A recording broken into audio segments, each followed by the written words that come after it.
like after Mike mentioned the earlier fire that was horrible, there were people after that that still voted Democrat and will still vote Democrat. When should we even be sympathetic at this point? Yeah, I think that's a great point. It reminds you that elections legitimately do have consequences, especially local elections. I think a lot of people, they think politics only happens at the national level, but it is your mayor, it is your commissioners, it's your school board. They make the decisions that impact your life every day. And it was, California, they sent their extra equipment to Ukraine in 2022, right? So that's mismanagement at a local level. And then if you go to a state level, Gavin Newsom, he's probably going to try and run for the Democratic nomination in 2028. The buck should have stopped with him with these fires. And so when he has this podcast, next time a conservative decides to go on there and talk and pretend like Gavin Newsom's moderate, they should bring this up and make Gavin Newsom hold his feet to the fire, make him face up for what happened under his leadership in his state, because otherwise mainstream media is not going to do it. So it's up to conservatives to use any opportunity to hold him accountable for this. What does happen if...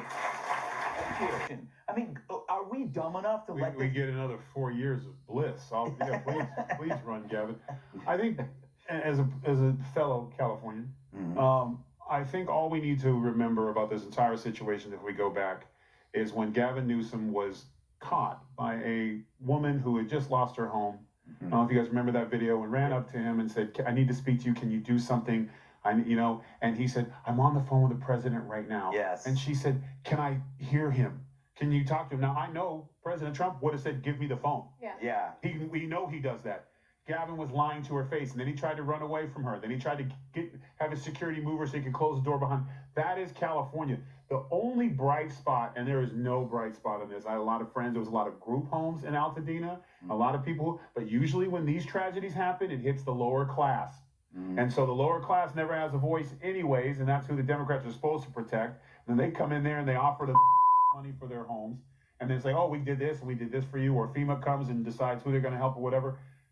This hit a lot of affluent people in California. And I'm hoping these people who are not being allowed, who can actually build their homes back, are not being allowed by the government. For what reason?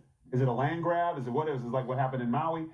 But these people are affluent and have enough money to actually make some noise when it comes to voting, because these are the people you're going to want money from to run for. And if anyone, it was in any part of Southern California, and you put one vote towards a Gavin Newsom or a Karen Bass, shame on you. You really don't care.